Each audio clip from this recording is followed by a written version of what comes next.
What's going on, guys? Bingo here. I'm with the Duel Factory and a special guest today for the 10th episode of X-2 Drop. So this is a weekly podcast series we do talking about anything in the Yu-Gi-Oh community, or in today's case, we have an interview with a pretty well-known player named Aldo Garcia. Say what's up, Aldo. Yo, what's up, everybody? So for those of you that don't know, he's been playing, actually, how long have you been playing?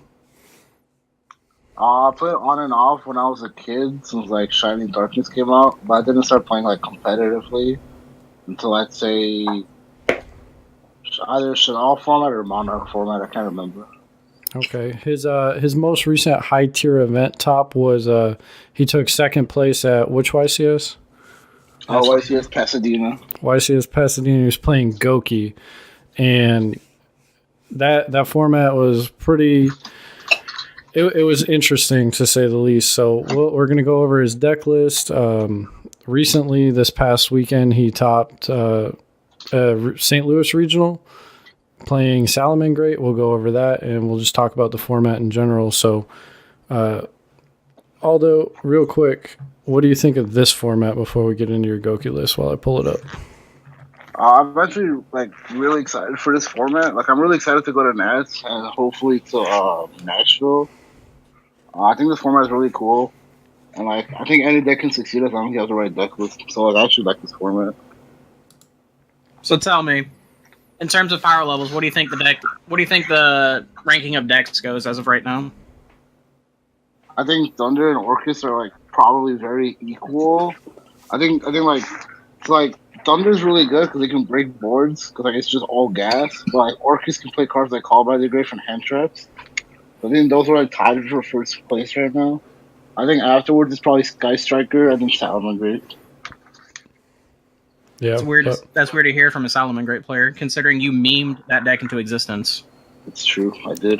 All right, but before we get into this format, I got your Goki list pulled up. So it was the format after where their win condition went from extra linking to Gumblar, right? No, they were still extra linking. You just did both in the combo. Okay, so you extra link and ripped 4 cards out of hand? Yeah. Like a champion. Yeah, so I got the list on screen right now. It was pretty standard. You can, do you know what channel the deck profile's on? Asian Persuasion. All right, you can go look up Aldo Garcia, YCS Pasadena, Asian Persuasion's channel, second place. All right, so getting into, let's just start at the regional since it was last week. You topped with Salamangreat. You got second place. You lost to Spiral, right? No, I got 9th place. Oh, 9th place, sorry. Yeah. So almost got top 8 with this list on screen. Yeah, I would have topped if I think there was 2 people that drew. They were both X1. So I would have, if they didn't draw, I would have been the highest X2. So I would have topped. It was unfortunate. So I'm going to pick out the interesting things or the less than standard things from this list. You played an interesting tech card for Crusadia Reclusia. Yeah. Reclusia is one of my favorite cards in that deck because, against Floodgates or against, Sky Striker, it was, just free spot removal. It gets rid of the Floodgates or it gets rid of problematic monsters. And it also acts as an extender. So if I open my Hidden Gazelle, instead of having to get spin, you can just send, a trap card, and I have the full combo. So, the card, I actually am a big fan of that card. Yeah, I've not seen that. I know you and Joe were testing it basically when Salamangreat first came out, but I haven't seen it really in very many lists. Yeah, I know my friend Wilson. He has a couple of regional tops with Salamangreat. Me and him worked on the deck list together, and we've been playing it for a while. The card is definitely underrated, but we both think it's really, really good. Yeah. So your hand trap lineup, you're playing 12 with impermanence. It's pretty standard. Phantasma in the main sometime comes out. Any hand traps you would have changed? You got 3 Ash, 3 Valor, 3 Phantasma, and 3 impermanence.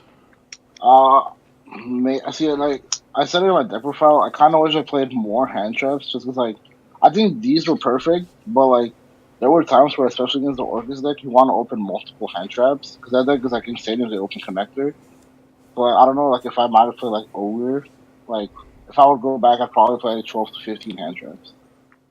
Okay. Hand traps are pretty powerful against the Orcus deck, but what would you take out instead of if you added 3 more hand traps? Because the list is pretty tight. I mean, you got your twin twisters. It's kind of not stable. Yeah. What would you take out? So I think if I added more hand traps, the list would change like a lot. Like I'd probably start playing standard minings just to make it more consistent, and probably make it over 40 cards. Like cut upstart because because you just don't want to play like 39 cards and have 15 of your cards be hand traps. Like you'll open too many. Like so it probably just change a lot. Like play standard minings over buffaloes and stuff like that. Yeah, and that's the second big thing for your list is you're choosing not to play sign-up mining. You just opted for the 2 buffalo in the place of the 2 debugs. Did that work out? Yeah, buffalo was actually insane all weekend. Like I loved it a lot, especially because like a lot of people didn't read the card, so they just thought it was whenever it was leased for link material. But it's whenever it leaves the field, you get to just draw 2 cards. Like it was insane. And like I feel like mining was like huge ash bait, so I didn't really want to play it. And I feel like buffalo was just like solid. But like I said, going back, I might test out signing mining with more hand traps. Yeah, this deck doesn't have really anything to bait Ash. I mean, somebody could hit Circle, but you're not going to do anything before you activate mining, really. So, yeah. And then your extra deck's pretty standard. You did play 2 Baylinks, which I've seen a lot. It just, the third doesn't really come up. You got Baguska, which is interesting.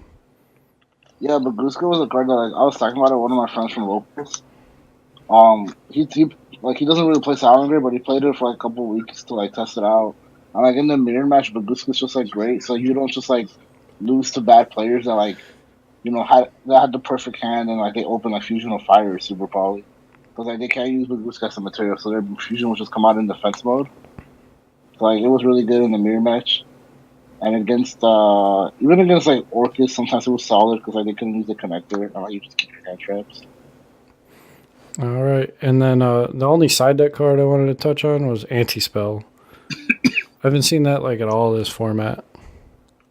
Yeah, Anti-Spell is one of my favorite cards. It was a lot better when Striker was like the undoubted best deck, but like, even now, like I was very iffy on if I wanted to play it or Red Reboot, but I just felt like Striker was still popular, and like even against like the Mystic Mind deck, like that card's really really good versus Metaverse and like the Mystic Mind itself. So like Anti-Spell was perfect all weekend for me. It was really really good. All right. Nice. There are some things I want to touch on real quick in the go ahead. So, one of my favorite things, we had talked about playing this time, but you were playing the Transcode Combo. Yeah. Now, I actually got to see you do this against someone where it actually just put in game and they had no idea what Transcode did. How good was that for you? Transcode was one of my favorite cards all weekend. Because so that card is like nobody really plays it. So a lot of players will just like pass with like an open field because they're like, oh, you can't kill me, and it's like any 3 monsters in my deck just like 80 or 100 damage. Like there was a point where I was playing against Justin Singh, and he had Kana, a Hornet Jones token, and I was able to kill him through that just because did the Transcode Taco play. I killed him that turn. Like it was insane, and like just like throughout the whole day, like this format, a lot of people like struggle with Salamander because they keep giving their opponent multiple turns, and they just hope that their traps are enough to get them there. But a lot of the times, like if your opponent just has like a Twin Twister or like multiple extenders, like you just lose. It's like I don't want to give them an extra turn. I just want to kill them as fast as I can. I feel you on that one. Another thing I noticed that you didn't play that I see a lot of players that are playing, but you weren't playing Hida. Tell me a little bit about that. So I really wanted to play Baguska this weekend to test it out, and like, the only card that I was comfortable cutting was Hida, mainly because Sky Striker like had fell off. Kagari, like most Sky Striker players summon Kagari off a raised effect now, just so that like you don't take their one Kagari and they can recycle it off of base. And like the mirror match, I feel like in the mirror match the card is probably very subpar. Like at times, like there was only a couple times where I like in testing where I was like, damn, this card was like actually really good. But I think that was the card that I would miss the least, and it really was. There was only one time all weekend that I can remember where I was like, I could use Hida right here, But then after thinking a little bit longer, I actually had Gabe instead. I feel you on that one. So you feel like Hito is more of a win more card in most situations? Yeah, I think like Hito's good. I think you should play Hito if you have to deck, but I think in my specific build, like I just didn't have to go for it, and I didn't miss it at all. I feel you. Now, another thing that I wanted to touch base on real quick. I remember we were sitting there talking in between rounds, and you had noticed I was frustrated with the round that I drew against the guy who ended up topping the event as well. You were talking about how Fusion of Fire carries a lot of bad players.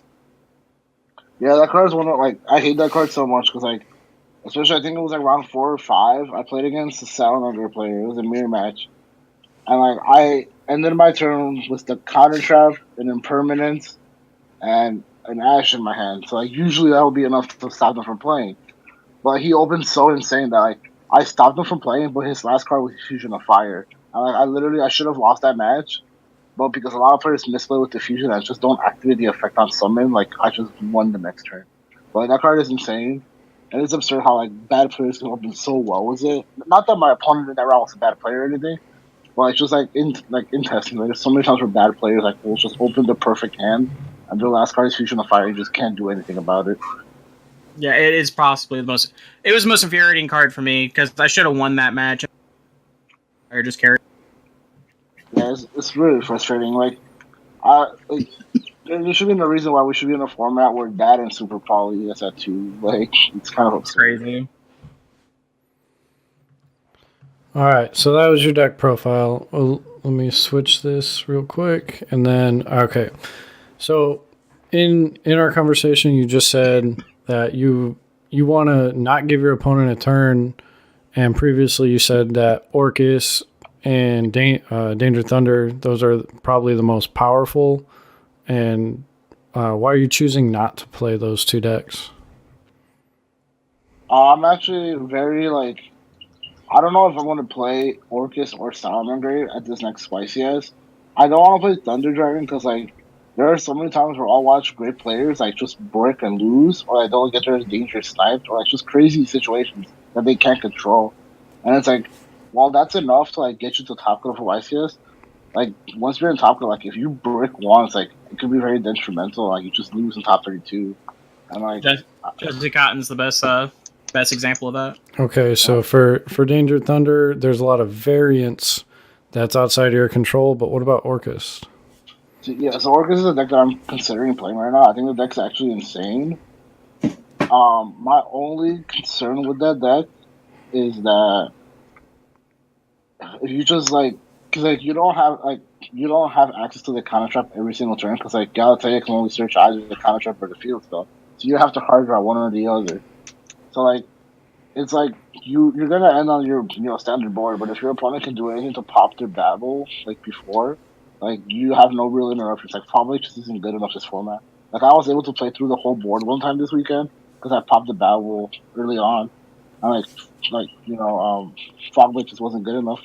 And I also have like an insane theory that I think is gonna be really good for Salamander ICS. I'm still testing it out, so I don't know if it will be good enough to do well, but I'm leaning a lot towards Salamander because of this insane theory that I want to quiet for now. Yeah, obviously you don't want to spoil the sauce, but hopefully we see it in your YCS champion deck profile, right?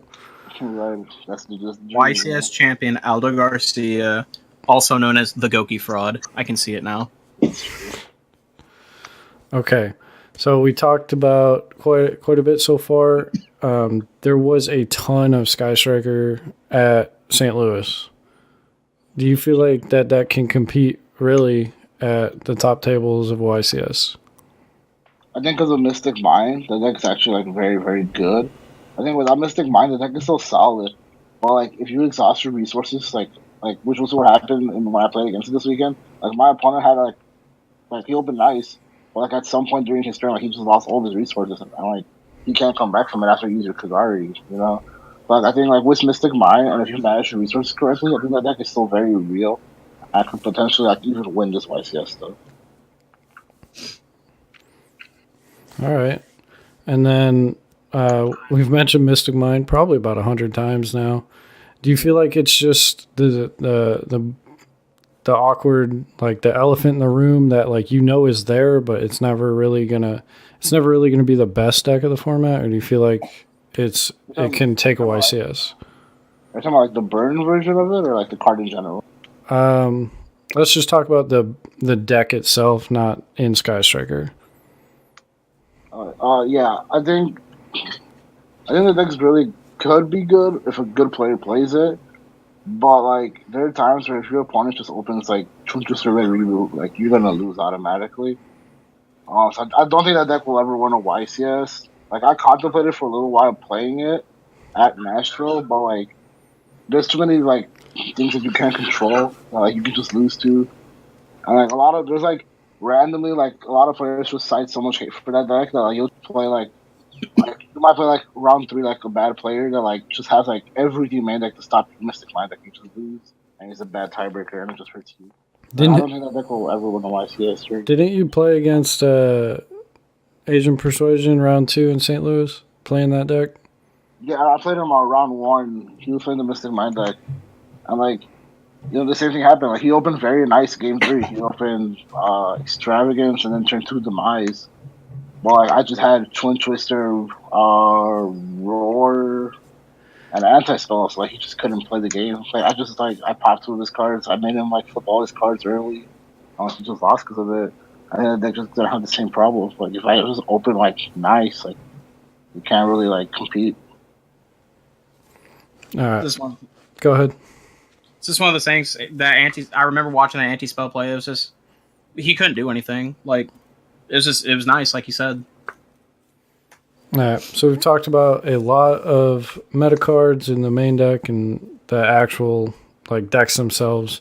So like there's been some staple side deck cards this past format and the one previous. We had Lancia, Pankratops, Twin Twisters.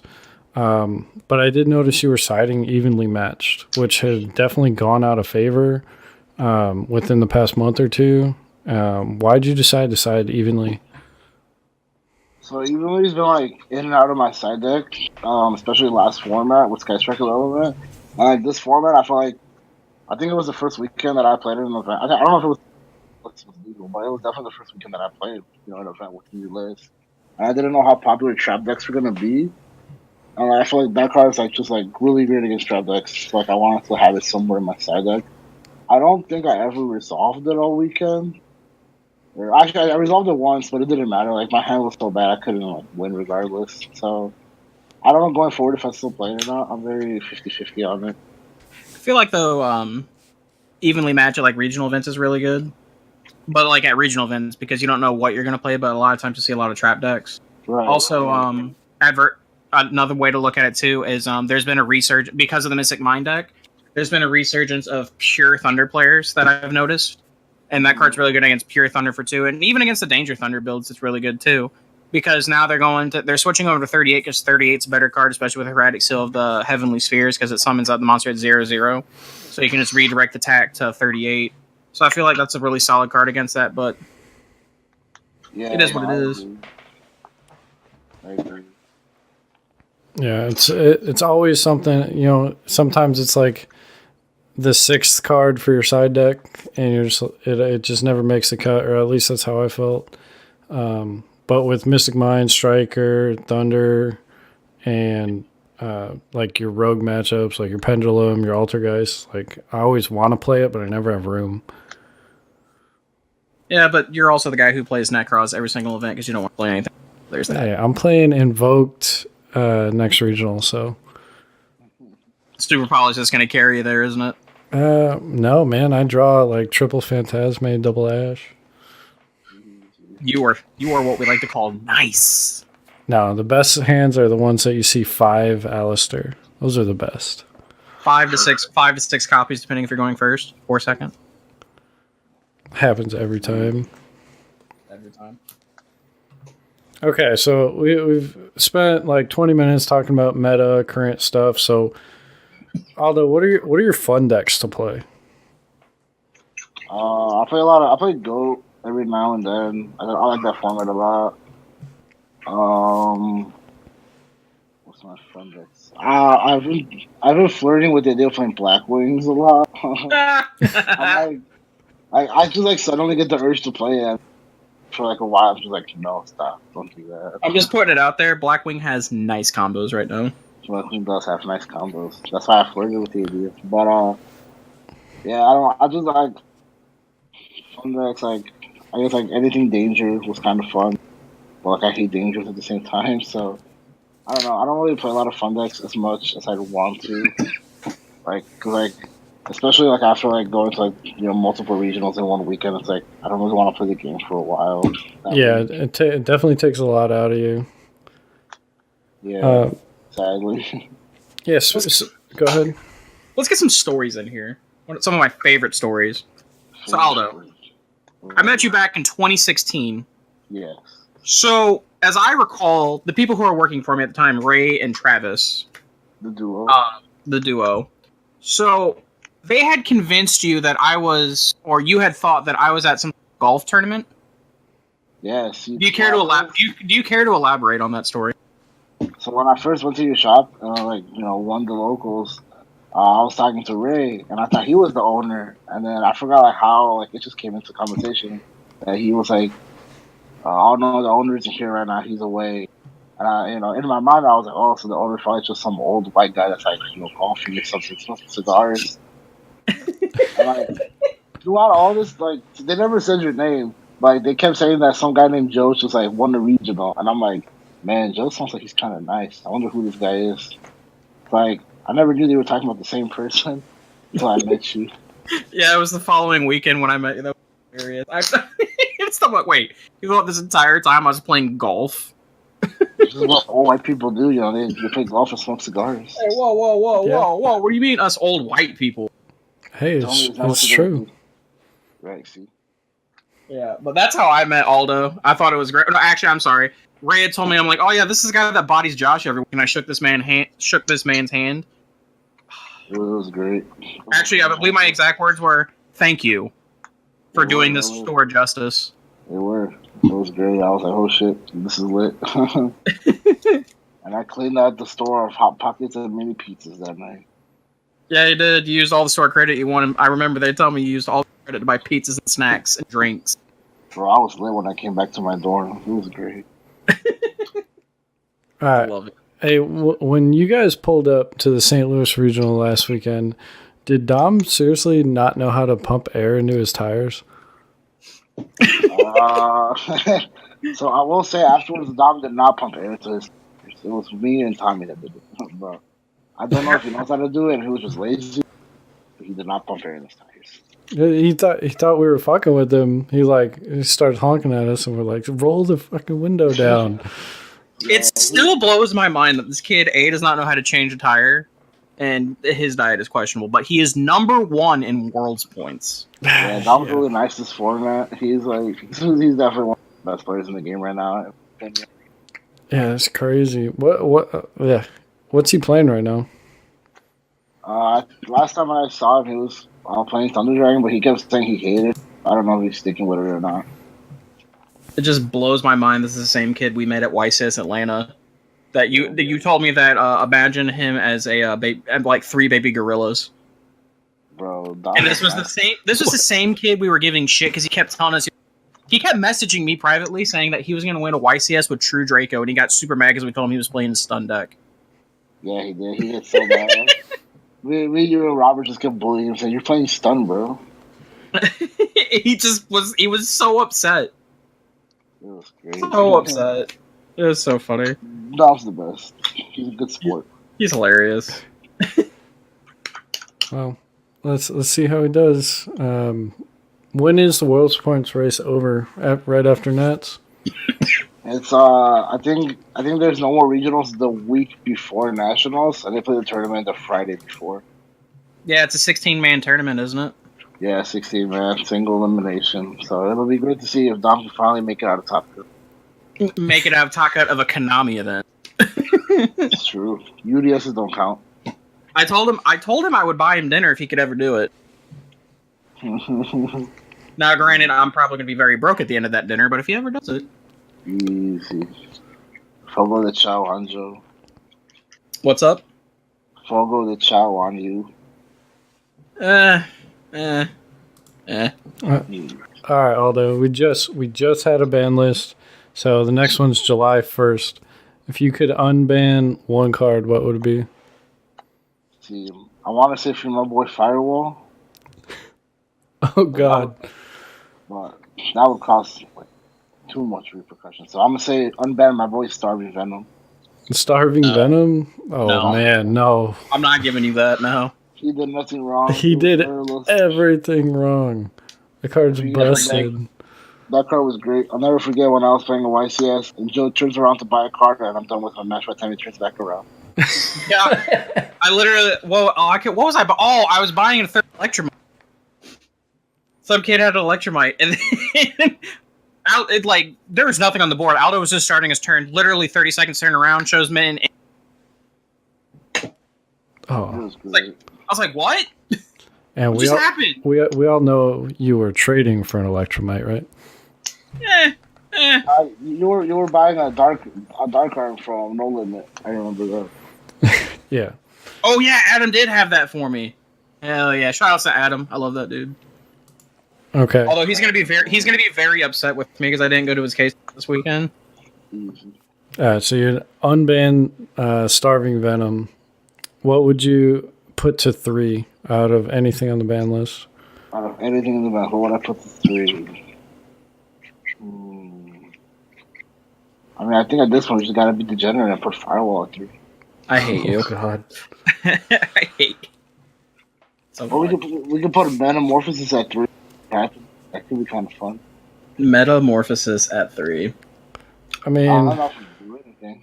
But like, people would play it, that's for sure. I can see it now. That'd be like a $400 champion pack super.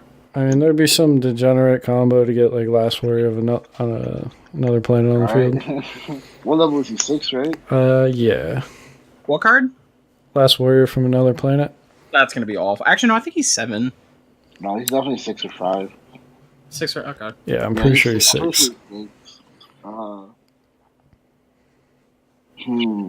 it what level are the Thunder Dragon Hawk? Hawk 7. No, Oh, Hawk 6 and Roar 6. Dark and regular are 5.